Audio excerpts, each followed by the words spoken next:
अवधूत चिंतन श्री गुरुदेव दत्त. नमस्कार. अल्पनिता शोमध्ये तुमचे स्वागत. मागच्या पार्ट 15, 16 आणि 17मध्ये आपण कंजंक्शन्सचे 3 टाईप्स शिकलो होतो. ज्यांनी अजून पाहिले नसतील किंवा कोणाचे मिस झाले असतील तर आधी त्यांनीसुद्धा ते पार्ट नंबर 15, 16 आणि 17 आवर्जून बघावेत. आता आपण सुरू करूयात पार्ट 18 आणि त्यात आपण आर्टिकल्स शिकणार आहोत. ए, एन आणि द ह्यांना इंग्रजी ग्रामरमध्ये आर्टिकल्स असे म्हणतात. इंग्रजी शिकायचे असेल तर ह्यांच्याकडे दुर्लक्ष करून चालणार नाही. ह्यांना मराठीत उपपद असेही म्हणतात. आर्टिकल्स ए, एन आणि द कसे वापरायचे तर ह्यांचे काही नियम आहेत. हे आर्टिकल्स आपण 3 पार्ट्समध्ये शिकणार आहोत, म्हणजे आपल्याला त्याची नीट सविस्तर माहिती कळेल. हे आर्टिकल्स पार्ट नंबर 18, 19 आणि 20मध्ये शिकूयात. आणि त्याबरोबरच तुम्हीसुद्धा आपल्या चॅनलला लाईक करा, शेअर करा आणि सबस्क्राईब देखील करा. आणि बेल आयकनलासुद्धा नक्की प्रेस करा. तर सर्वप्रथम एक लक्षात असू द्यात की आर्टिकल्स म्हणजे उपपदांचे 2 प्रकार आहेत. फर्स्ट, इनडेफिनिट आर्टिकल्स म्हणजेच ए आणि एन वापरून केलेले शब्द. ह्यालाच अनिश्चिततादर्शक उपपद असे म्हणतात. सेकंड, डेफिनेट आर्टिकल म्हणजेच आर्टिकल द वापरून केलेले शब्द ह्यांना निश्चिततादर्शक उपपद असे म्हणतात. आज आपल्या पार्ट 18मध्ये आपण इनडेफिनेट आर्टिकलमधला आर्टिकल ए शिकणार आहोत. व्हिडिओ शेवटपर्यंत बघा. इंग्रजीमध्ये एक या अर्थाने वन ऐवजी बहुतेक करून एचा उपयोग केला जातो.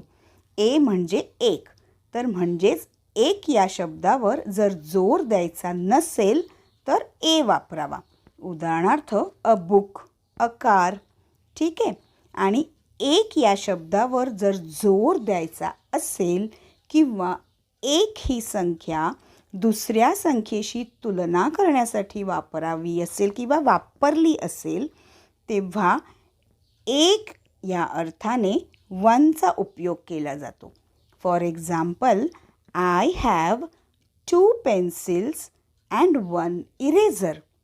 म्हणजेच एचा उपयोग एकवचनी संख्यावाचक नामासोबतच होतो. हे नीट लक्षात असू द्यात. आपण स्वर आणि व्यंजन मराठीत शिकलोच आहोत. तर ऐका, व्यंजनाने सुरू होणाऱ्या नव्हे तर व्यंजनासारख्या उच्चाराने सुरू होणाऱ्या शब्दांसोबत ए वापरतात. पुन्हा एकदा ऐका, व्यंजनाने सुरू होणाऱ्या नव्हे तर व्यंजनासारख्या उच्चाराने सुरू होणाऱ्या शब्दांसोबत ए वापरतात. हे डेफिनेशन कायम लक्षात ठेवा. हे असं का आपण बोललो हे पुढे तुम्हाला उदाहरणांवरून नक्की कळेल. इंग्लिशमध्ये टोटल ए टू झेडमध्ये 26 लेटर्स आहेत.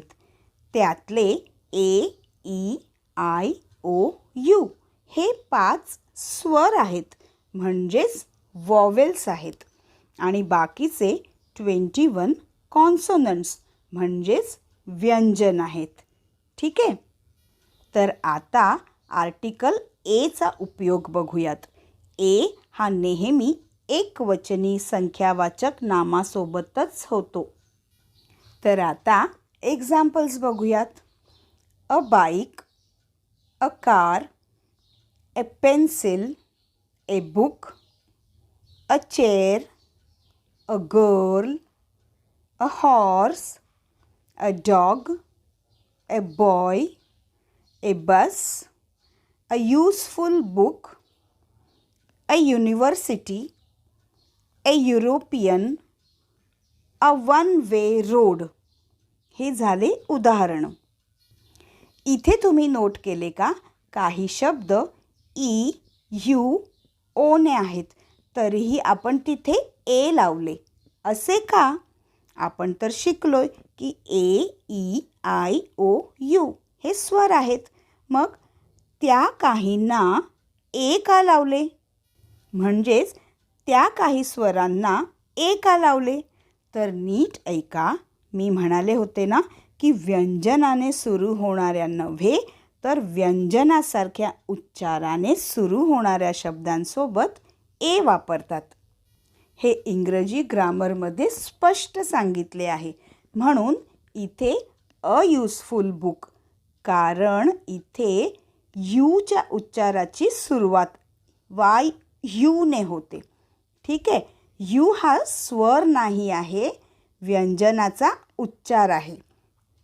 तसेच अ युनिव्हर्सिटी, इथेही ए लावले कारण तेच यूचा उच्चार, म्हणून इथे ॲन न लावता ए लावले. आता ए युरोपियन का म्हटले? ॲन युरोपियन का नाही? तर ई ह्या कॅपिटल शब्दाचा म्हणजे स्वराचा, आपण इकडे ई हा स्वर घेतलेला आहे, बरोबर आहे ना. पण इथे कॅपिटल ईचा उच्चार स्वराने नाही तर व्यंजनाने होतो. जरी ई हा स्वर असला तरीही याचा उच्चार ई होतोय. ठीक आहे. मग ई उच्चार असला तरीही आपण बोलताना युरोपियन असे म्हणतो, म्हणून उच्चार काय झाला तर यू झाला. ठीक आहे. म्हणून आपण इथे अ युरोपियन वापरले. आता अ वन वे बघूया. अ वन वेमध्ये सुद्धा ॲन वन वे का नाही? पुन्हा तेच, इथे जरी ओ स्वर आहे पण त्याचा उच्चार व ने झालेला आहे. बघा तर, वन वे व, म्हणून व हे व्यंजनाचा उच्चार झाला, म्हणून अ वन वे. आता तुम्हाला नीट कळले असेल की ए हा आर्टिकल फक्त आणि फक्त व्यंजनाने म्हणजेच कॉन्सोनंटने सुरू होणारे नाही तर व्यंजनासारख्या म्हणजेच कॉन्सोनंटसारख्या उच्चाराने सुरू होणाऱ्या शब्दांसोबत ए वापरतात. आता कन्फ्युजन संपलं ना? कारण काही वेळेला मुलं गोंधळ करतात. ए ई आय ओ यू होणाऱ्या शब्दांच्या पुढे म्हणजे सुरू झालेले असतात तिकडे आपण ॲन मुलं लावतात आणि ही एक छोट्या मुलं चुका करतात. तर आता हे नीट लक्षात असून द्यात. तर आता पुढच्या पार्ट 19मध्ये आपण इनडेफिनेट आर्टिकल ॲनचा वापर कसा करायचा ते शिकणार आहोत.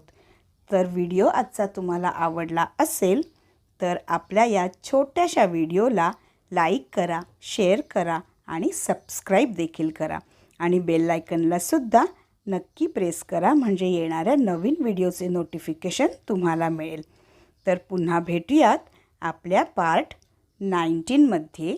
धन्यवाद.